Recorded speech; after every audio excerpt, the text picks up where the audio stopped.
निर्भर है तो काफी है हम, निर्भर है खुद पे हम, रखते हैं दम, छोड़ेंगे ना बापू कभी तेरा रास्ता।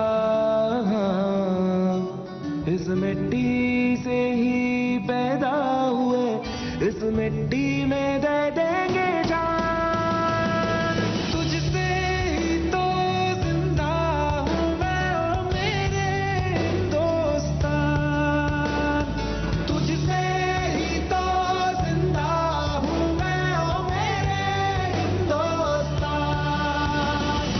भारत भारत भारत भारत हो भारत मेरी शान, तुझसे ही तो जिंदा हूँ मैं ओ मेरे हिंदुस्तान।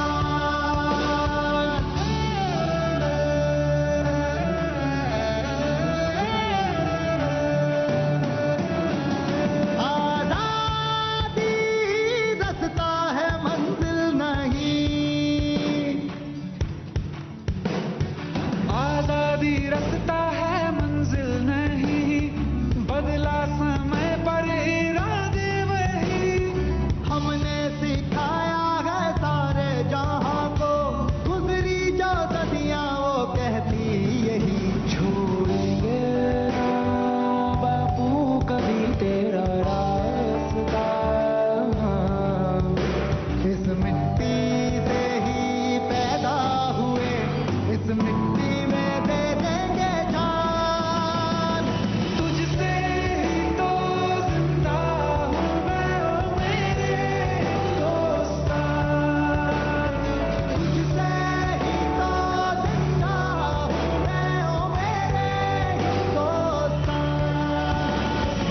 भारत भारत भारत भारत हो भारत मेरी शान, तुझसे ही तो जिंदा हूँ मैं ओ मेरे हिंदुस्तान।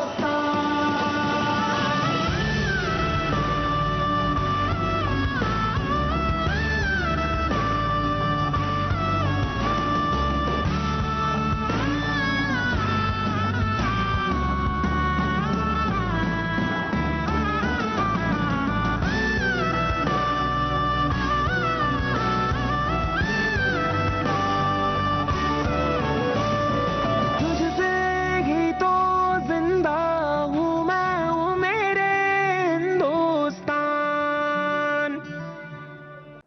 साथियों, हमारे स्वाधीनता संग्राम में ऐसे भी कितने आंदोलन हैं, कितने ही संघर्ष हैं जो देश के सामने उस रूप में नहीं आए जैसे आने चाहिए थे।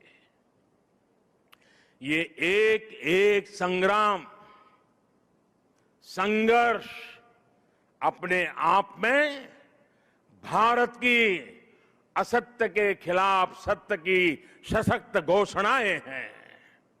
ये एक एक संग्राम भारत के स्वाधीन स्वभाव के सबूत है। ये संग्राम इस बात का भी साक्षात प्रमाण है कि अन्याय, शोषण और हिंसा के खिलाफ भारत की जो चेतना राम के युग में थी, महाभारत के कुरुक्षेत्र में थी, हल्दी घाटी की रणभूमि में थी, शिवाजी के उद्घोष में थी, वही शाश्वत चेतना, वही अदम्य शौर्य भारत के हर क्षेत्र, हर वर्ग और हर समाज ने आजादी की लड़ाई में अपने भीतर प्रज्वलित करके रखा था। जननी जन्मभूमिश्च स्वर्गादपि करियसी, ये मंत्र आज भी हमें प्रेरणा देता है। आप देखिए हमारे इस इतिहास को, कोल आंदोलन हो या हो संघर्ष, खासी आंदोलन हो या संथाल क्रांति, कछोहा कछार नागा संघर्ष हो या कूका आंदोलन, भील आंदोलन हो या मुंडा क्रांति, सन्यासी आंदोलन हो या रमोसी संघर्ष, कित्तूर आंदोलन, त्रावणकोर आंदोलन, बारडोली सत्याग्रह, चंपारण सत्याग्रह, संबलपुर संघर्ष, चुआर संघर्ष, बुंदेल संघर्ष, ऐसे कितने ही संघर्ष और आंदोलनों ने देश के हर भूभाग को, हर कालखंड में आजादी की ज्योति से प्रज्वलित रखा। इस दौरान हमारी सिख गुरु परंपरा ने देश की संस्कृति, अपने रीति रिवाज की रक्षा के लिए हमें नई ऊर्जा दी, प्रेरणा दी, त्याग और बलिदान का रास्ता दिखाया। और इसका एक और अहम पक्ष है जो हमें बार बार याद करना चाहिए। साथियों, आजादी के आंदोलन की इस ज्योति को निरंतर जागृत करने का काम पूरब, पश्चिम, उत्तर, दक्षिण, हर दिशा में, हर क्षेत्र में हमारे संतों ने, महंतों ने, आचार्यों ने, भगवतों ने निरंतर किया था। एक प्रकार से भक्ति आंदोलन ने राष्ट्रव्यापी स्वाधीनता आंदोलन की पीठिका तैयार की थी। पूर्व में चैतन्य महाप्रभु, रामकृष्ण परमहंस, श्रीमद शंकर देव जैसे संतों के विचारों ने समाज को दिशा दी, अपने लक्ष्य पर केंद्रित रखा। पश्चिम में मीराबाई, एकनाथ, तुकाराम, रामदास, नरसिंह मेहता हुए। उत्तर में संत रामानंद, कबीरदास, गोस्वामी तुलसीदास, सूरदास, गुरु नानक देव, संत रैदास। दक्षिण में माधवाचार्य, निम्बाकारचार्य, वल्लभाचार्य, रामानुजाचार्य हुए। भक्ति काल के इसी खंड में मलिक मोहम्मद जायसी, रसखान, सूरदास, केशवदास, विद्यापति जैसे महानुभावों ने अपनी रचनाओं से समाज को अपनी कमियां सुधारने के लिए प्रेरित किया। ऐसे अनेकों व्यक्तित्वों के कारण यह आंदोलन क्षेत्र की सीमा से बाहर निकल करके पूरे भारत के जन जन को अपने आप में समेट लिया। आजादी के असंख्य आंदोलनों में ऐसे कितने ही सेनानी, संत आत्माएं, ऐसे अनेक वीर बलिदानी हैं जिनकी एक एक गाथा अपने आप में इतिहास का एक एक स्वर्णिम अध्याय है। हमें इन महानायकों, महानायिकाओं, उनका जीवन इतिहास भी देश के सामने पहुंचाना है। इन लोगों की जीवन गाथाएं, उनके जीवन का संघर्ष, हमारे स्वतंत्रता आंदोलन के उतार चढ़ाव, कभी सफलता कभी असफलता, हमारी आज की पीढ़ी को जीवन का हर पाठ सिखाएगी। एकजुटता क्या होती है, लक्ष्य को पाने की जिद क्या होती है, जीवन का हर रंग वो और बेहतर तरीके से समझेंगे। अमृत महोत्सव का शुभारंभ दांडी यात्रा के दिन हो रहा है। उस ऐतिहासिक क्षण को पुनर्जीवित करने के लिए एक यात्रा भी अभी शुरू होने जा रही है।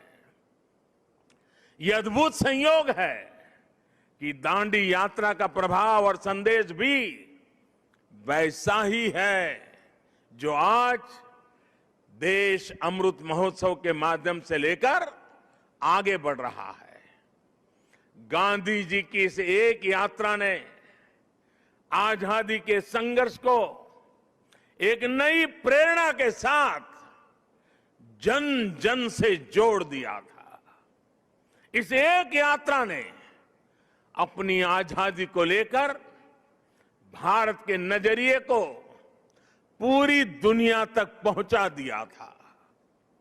ऐसा ऐतिहासिक और ऐसा इसलिए क्योंकि बापू की दांडी यात्रा में आजादी के आग्रह के साथ साथ भारत के स्वभाव और भारत के संस्कारों का भी समावेश था। हमारे यहां नमक को कभी उसकी कीमत से नहीं आंका गया। हमारे यहां नमक का मतलब है ईमानदारी, हमारे यहां नमक का मतलब है विश्वास, हमारे यहां नमक का मतलब है वफादारी। हम आज भी कहते हैं कि हमने देश का नमक खाया है। ऐसा इसलिए नहीं क्योंकि नमक कोई बहुत कीमती चीज है, ऐसा इसलिए क्योंकि नमक हमारे यहां श्रम और समानता का प्रतीक है। उस दौर में नमक भारत की आत्मनिर्भरता का एक प्रतीक था। अंग्रेजों ने भारत के मूल्यों के साथ साथ इस आत्मनिर्भरता पर भी चोट की। भारत के लोगों को इंग्लैंड से आने वाले नमक पर निर्भर हो जाना पड़े। गांधी जी ने देश के उस पुराने दर्द को समझा, जन जन से जुड़ी उस नब्ज को पकड़ा और देखते ही देखते ये आंदोलन हर एक भारतीय का आंदोलन बन गया, हर एक भारतीय का संकल्प बन गया। साथियों, इसी तरह आजादी की लड़ाई में अलग अलग संग्रामों, अलग अलग घटनाओं की भी अपनी प्रेरणाएं हैं, अपने संदेश हैं, जिन्हें आज का भारत आत्मसात कर आगे बढ़ सकता है। 1857 का स्वातंत्र संग्राम, महात्मा गांधी का विदेश से लौटना, देश को सत्याग्रह की ताकत फिर याद दिलाना, लोकमान्य तिलक का पूर्ण स्वराज का आह्वान, नेताजी सुभाष चंद्र बोस के नेतृत्व में आजाद हिंद फौज का दिल्ली मार्च, दिल्ली चलो, ये नारा आज भी हिंदुस्तान भूल नहीं सकता है। 1942 का अविस्मरणीय आंदोलन, अंग्रेजों भारत छोड़ो का वो उद्घोष, ऐसे कितने ही अनगिनत पड़ाव जिनसे हम प्रेरणा लेते हैं, ऊर्जा लेते हैं। ऐसे कितने ही हुतात्मा सेनानी हैं जिनके प्रति देश हर रोज अपनी कृतज्ञता व्यक्त करता है।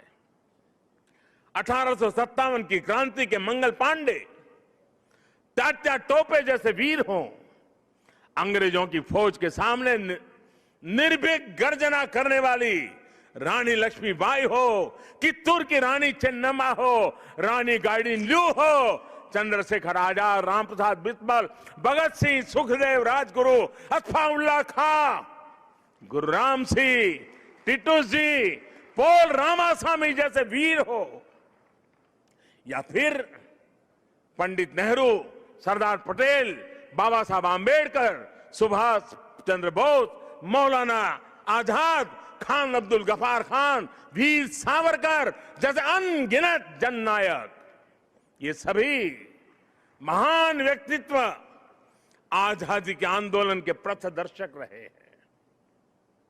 आज इन्हीं के सपनों को भारत बनाने के लिए, उनके सपनों का भारत बनाने के लिए हम सामूहिक संकल्प ले रहे हैं, इनसे प्रेरणा ले रहे हैं।